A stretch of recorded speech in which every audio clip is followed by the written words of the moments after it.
नमस्कार पेंशनर्स भाई, स्वागत करते हैं आप सभी का सरकारी न्यूज चैनल में। दोस्तों, आज की अभी की ताज़ा खबर निकल कर आ रही है EPS 95 पेंशनर्स को लेकर। जी हाँ दोस्तों, एम्प्लॉय पेंशन स्कीम 1995 को लेकर मोदी सरकार का बड़ा फैसला निकल कर सामने आ रहा है। पेंशनर्स भाइयों, जो आपकी लंबे समय से चल रही मांग को लेकर कमांडर अशोक रावत ने मोदी सरकार पर दावा निशाना।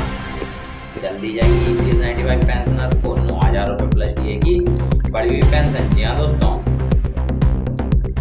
65 लाख पेंशनर्स को दी जाएगी एक समान बढ़ी हुई 9,000 रुपये प्लस DA की बढ़ी हुई पेंशन और साथ ही मेडिकल की सुविधा। जी हाँ दोस्तों, एम्प्लॉय प्रोवाइडेड फंड ऑर्गेनाइजेशन की चल रही PM प्रोवाइडेड फंड की योजना के EPS पेंशन के तहत अब सभी पेंशन भाइयों को मिलेगी 9,000 रुपये प्लस DA की बढ़ी हुई पेंशन। जी हाँ दोस्तों, राष्ट्रपति जी ने जताई बढ़ी हुई पेंशन पर अपनी सहमति।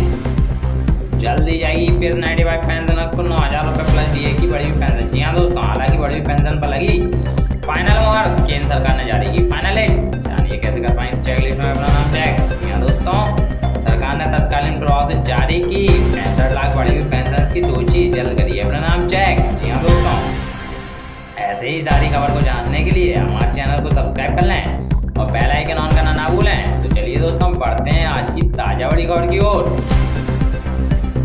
खुशखबरी, बढ़ सकती है रिटायरमेंट की उम्र और पेंशन की रकम, सरकार बना रही है प्लान।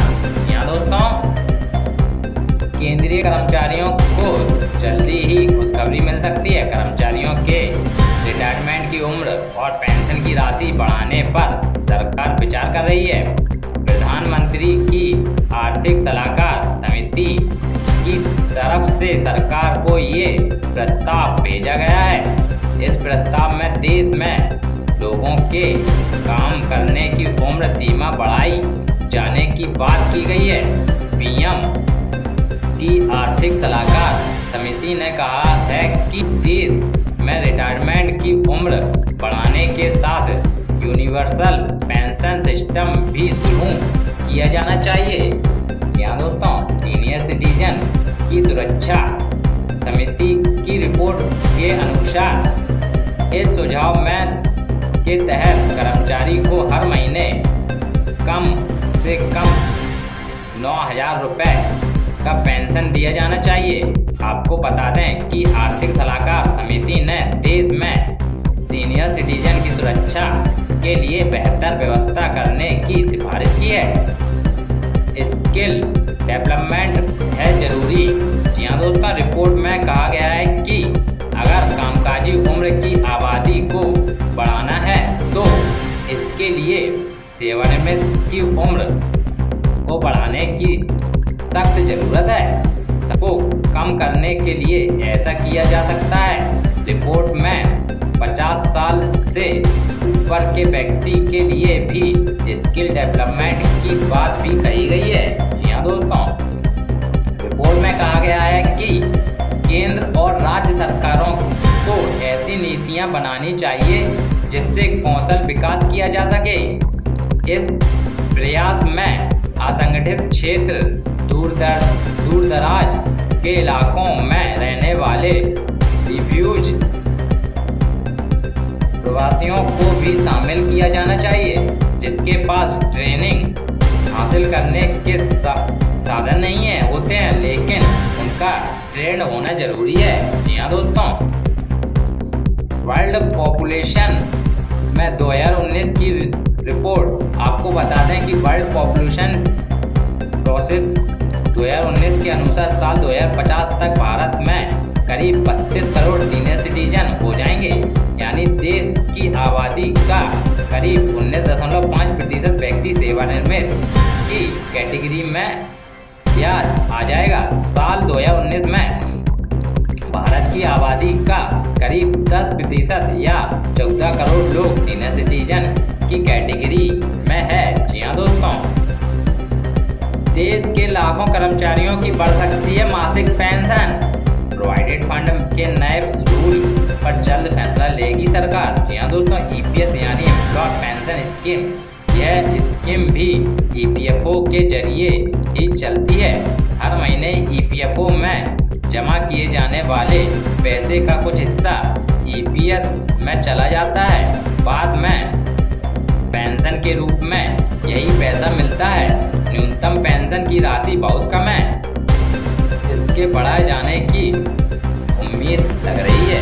जी हाँ दोस्तों, कर्मचारी भविष्य निधि संगठन EPFO एक नई पेंशन स्कीम की योजना बना रही है। अगर यह योजना अमलीय जमा पहनती है तो लोगों को पहले की तुलना में अधिक पेंशन मिल सकती है। काफी आश्चर्य से पेंशन स्कीम के अंतर्गत न्यूनतम पेंशन की राशि को बढ़ाने की मांग की जा रही है, लेकिन अभी तक कोई फैसला नहीं हो पाया है। न्यूनतम पेंशन का मामला देश की सर्वोच्च अदालत सुप्रीम कोर्ट में भी लंबित है। कुछ मीडिया रिपोर्टर ने कहा गया है कि सरकार नए फिक्स्ड पेंशन स्कीम पर काम कर रही है। इन स्कीम में फिक्स्ड पेंशन इस बात पर निर्भर करेगी कि खाते में कितना पैसा जमा किया जा रहा है। जी हाँ दोस्तों, अगर नई पेंशन स्कीम लागू होती है तो कर्मचारी को जितनी पेंशन चाहिए होगी उसी के हिसाब से महीने में PF खाते में पैसा जमा करने होंगे। इसी नई स्कीम PF मेंबर चाहें तो फिक्स्ड पेंशन अमाउंट का भी चयन करा सकते हैं। देश के करोड़ वेतनशुदा कर्मचारियों के अलावा इस सुविधा का लाभ स्वरोजगार वाले लोग भी उठा सकते हैं। कर्मचारी या स्वरोजगार करने वाले लोगों द्वारा पेंशन में जमा की जाने वाली राशि इस बात पर निर्भर करेगी उनकी कमाई कितनी है और कितने साल की नौकरी है। जी हाँ दोस्तों, EPS या एम्प्लॉय पेंशन स्कीम के पैसे पर अभी कोई टैक्स नहीं लगता। EPS की राशि पूरी तरह से टैक्स फ्री होती है। इससे लोगों को पेंशन पर टैक्स बचाने में मदद मिलती है, लेकिन इसके तहत न्यूनतम पेंशन काफ़ी कम है और इसके मेंबर अक्सर इसे बढ़ाने की मांग करते रहते हैं। वर्तमान में EPS में अधिकतम मासिक जमा करने की सीमा 1250 रुपये है। यह पैसा कर्मचारी के PF से कटकर EPS में जमा हो जाता है। जी हाँ दोस्तों, अब EPFO कामकाजी लोगों को अतिरिक्त पेंशन देने की तैयारी में है, जिसके लिए कर्मचारी निर्धारित जमा राशि को बढ़ा सकते हैं। इसका फायदा अधिक पेंशन लेने में मिलेगा। जी हाँ दोस्तों, अगर वीडियो पसंद आए तो वीडियो को लाइक कर दें और अपने सारे दोस्तों में शेयर कर दें और चैनल को सब्सक्राइब कर लें और बेल आइकन ऑन करना ना भूलें। धन्यवाद।